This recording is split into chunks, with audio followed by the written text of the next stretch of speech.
Shalom, salam dalam kasih Tuhan Yesus Kristus. Saudara-saudara, pada hari ini renungan kita berjudul Hilang Akal dan Hilang Harapan. Mungkin saudara-saudara sering mendengar, aduh, ada temannya, atau mungkin saudara mengeluh, saya hilang akal. Tetapi saudara masih ada secerca harapan. Walaupun sedikit secerca harapan, tetapi itu masih ada. Tetapi kalau sudah hilang juga harapan, sudah hilang akal, hilang harapan, ya siapa lagi yang mau diharapkan? Bahkan ada orang mungkin karena putus asa, asa itu harapan, putus harapan atau putus asa, sehingga dia bunuh diri. Tetapi itu ya tentunya menurut iman Kristen, orang yang bunuh diri, kesempatan untuk masuk surga hilang 100%, dan kesempatan masuk neraka 100%. Jadi jangan ada orang Kristen yang pikir-pikir mau bunuh diri karena sudah hilang akal dan hilang harapan. Karena harapan selalu ada di dalam Kristus. Kita baca di dalam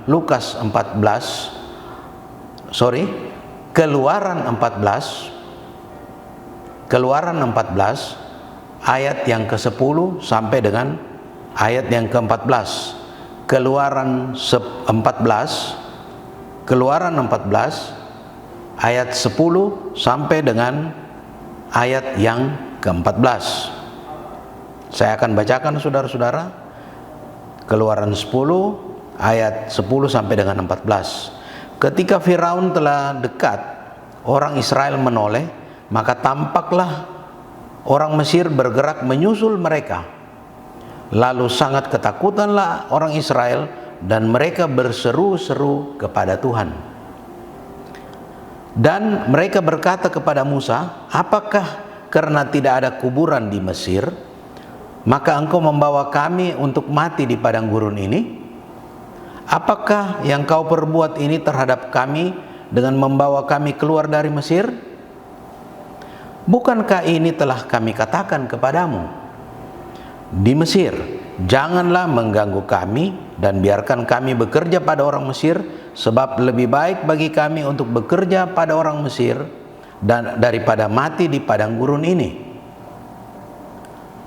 Tetapi berkatalah Musa kepada bangsa itu, janganlah takut, berdirilah tetap dan lihatlah keselamatan dari Tuhan yang akan diberikannya hari ini kepadamu.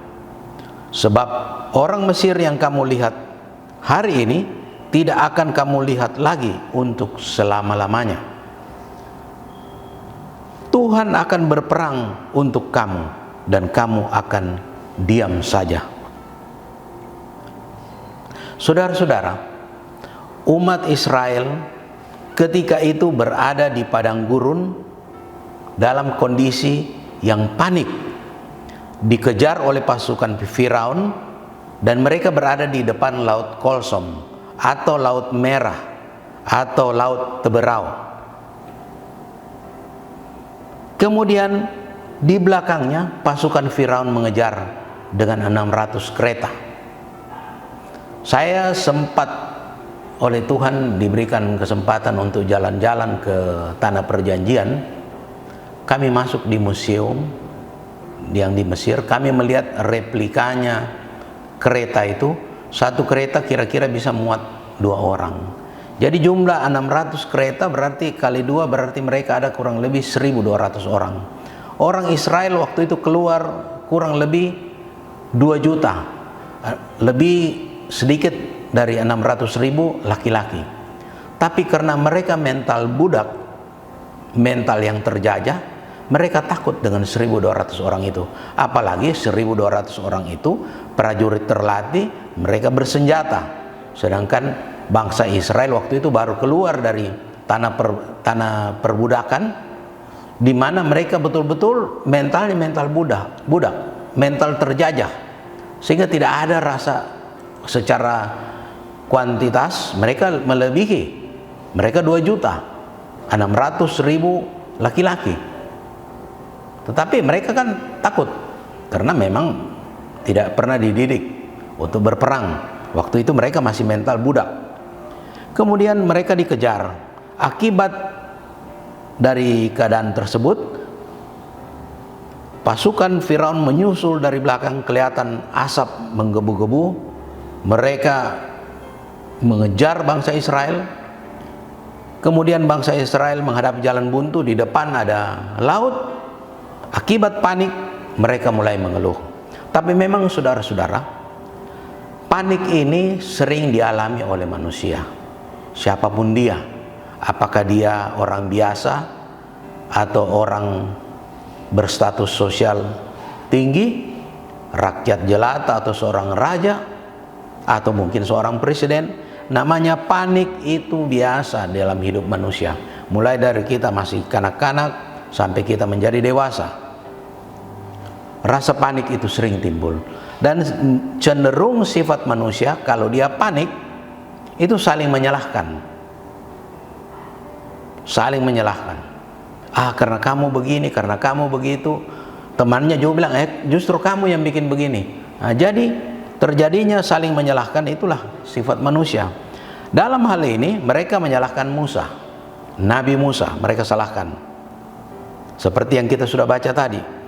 Padahal Musa disuruh oleh Tuhan. Secara tidak langsung mereka menyalahkan Tuhan, karena Tuhan yang menyuruh Musa. Dalam ayat 14, dalam ayat yang ke-11, saya ulangi pembacaannya tadi. Dan mereka berkata kepada Musa, apakah karena tidak ada kuburan di Mesir, maka engkau membawa kami untuk mati di padang gurun ini?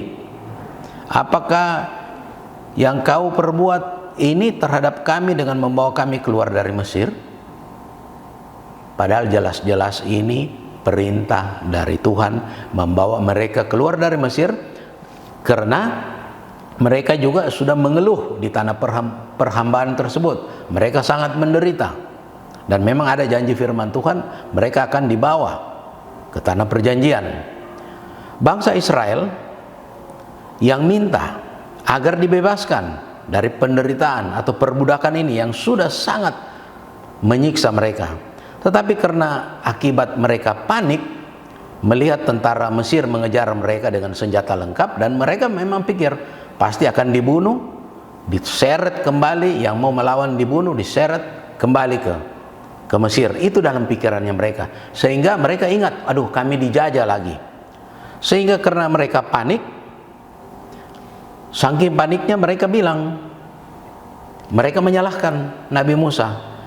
Kalau kita lihat di dalam ayat yang ke-12, bukankah ini telah kami katakan kepadamu di Mesir, janganlah mengganggu kami dan biarkan kami bekerja pada orang Mesir, sebab lebih baik kami bekerja pada orang Mesir daripada mati di padang gurun ini.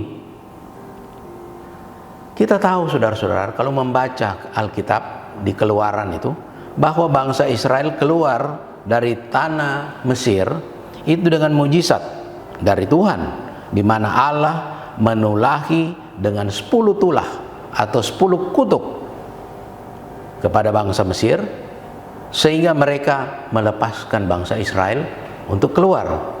Itu artinya ada tanda penyertaan Tuhan kepada bangsa Israel.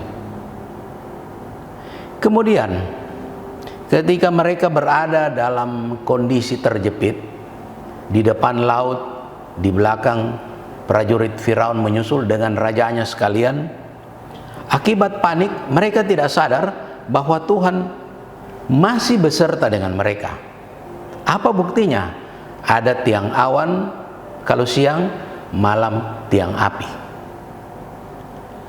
Tiang awan perlu untuk menudungi mereka dari panas matahari yang sangat terik di padang gurun. Untuk mereka yang pernah tur, itu merasakan luar biasa panasnya kalau siang di padang gurun. Kemudian kalau malam itu dinginnya luar biasa. Ada tiang api yang berfungsi sebagai api yang membuat mereka menjadi hangat. Jadi penyertaan Tuhan dalam tiang api dan tiang awan itu tanda Tuhan ada di tengah-tengah mereka. Tetapi karena mereka panik, mereka lupa Tuhan ada di tengah-tengah mereka. Tuhan ada menyertai mereka, Tuhan melihat mereka. Memang sifat manusia, saudara-saudara, kita sebagai manusia juga, manusia biasa, sebagai orang Indonesia, kita juga biasa merasa begitu. Ketika kita panik, Kita sudah lupa bahwa Tuhan ada menyertai kita, Tuhan melihat kita, bahkan melindungi kita. Kita lupa, kita panik. Padahal dalam bagian firman Tuhan bilang, perlu kita tenang agar dapat berdoa. Coba kita baca di dalam 1 Petrus 4 ayat yang ke-7. 1 Petrus 4 ayat yang ke-7. Kesudahan segala sesuatu sudah dekat. Karena itu, kuasailah dirimu dan jadilah tenang supaya kamu dapat berdoa. Saya ambil bagian B-nya. Karena itu, kuasailah dirimu dan jadilah tenang supaya kamu dapat berdoa. Jadi kalau orang tidak tenang, itu tidak bisa berdoa, saudara-saudara. Kalau orang panik, pasti doanya itu cuma Tuhan tolong, Tuhan tolong. Atau mungkin ada yang sampai bilang, Tuhan sudah tinggalkan kita. Padahal mungkin karena kita punya ulah, mungkin karena kesalahan kita, sampai Tuhan membiarkan kita. Karena itu semacam pengajaran atau peringatan dari Tuhan. Saudara-saudara, akibat panik bangsa Israel waktu itu, hilang akal dan hilang harapan. Bukankah kita juga sebagai manusia biasa pernah hilang akal dan hilang harapan? Kalau mungkin saudara pernah mengalami dulu, atau mungkin saudara sedang mengalami, atau mungkin satu waktu dia akan datang, kita mengalami, kita tidak tahu. Lika-liku hidup ini, perjalanan hidup ini, kita memang banyak yang kita tidak tahu. Jangankan minggu depan, jangankan tahun depan, bulan depan, sebentar pun kita tidak tahu, saudara-saudara, dengan pasti apa yang akan terjadi. Jadi memang kita hidup, memang menurut saya, selalu kita harus menggantungkan harapan kita kepada Tuhan. Tetapi kita juga menggunakan otak kita, akal budi yang Tuhan berikan untuk kita membuat suatu perencanaan, membuat ini dan itu, kita perlu gunakan. Tetapi semua yang kita rencanakan itu tetap keputusannya ada di tangan Tuhan. Bukankah ada orang berkata, kita sering mendengar ada tulisan-tulisan, orang juga mengungkapkan, manusia merencanakan, Tuhan memutuskan. Jadi ada decision makernya Tuhan. Jadi saudara-saudara, poin yang menarik juga di sini di bagian akhir, yaitu ayat yang ke-14, dikatakan ada Tuhan berperang ganti kamu. Berarti mengganti kita, Tuhan yang turun tangan, Tuhan campur tangan. Kita angkat tangan, Tuhan turun tangan. Saudara-saudara, pengertian dari berperang, Tuhan berperang untuk kita, ganti kita, dan kita diam saja, itu bukan berarti kita tidur-tidur saja, kita santai-santai saja, nanti Tuhan yang berperang. Jadi kalau kita bawa dalam melakoni hidup kita saat ini, kita santai-santai, Tuhan yang berperang ganti kita. Apapun, pokoknya kita malas-malasan saja, Tuhan nanti yang maju. Oh, bukan begitu, saudara-saudara. Kalau kita lihat Raja Daud diurapi waktu masih sangat muda, tetapi dia menjadi raja setelah sekian belas tahun baru bisa menjadi raja. Dan dia banyak mengalami gelombang-gelombang pencobaan, banyak mengalami lika-liku hidup yang sangat mendebarkan, sampai satu waktu dia bisa membuat dirinya seolah-olah seperti orang gila. Pertanyaannya, apakah Tuhan tidak menyertai dia? Pasti Tuhan menyertai dia. Rencana Tuhan tidak mungkin gagal. Rencana Tuhan pasti berhasil. Tapi bukankah berarti Daud santai-santai saja kan? Bukankah dia harus mengalami begitu banyak pencobaan? Dia tidak santai-santai, berleha-leha saja. Tetapi banyak gelombang-gelombang pencobaan yang dia harus alami, sehingga dia menjadi seorang raja.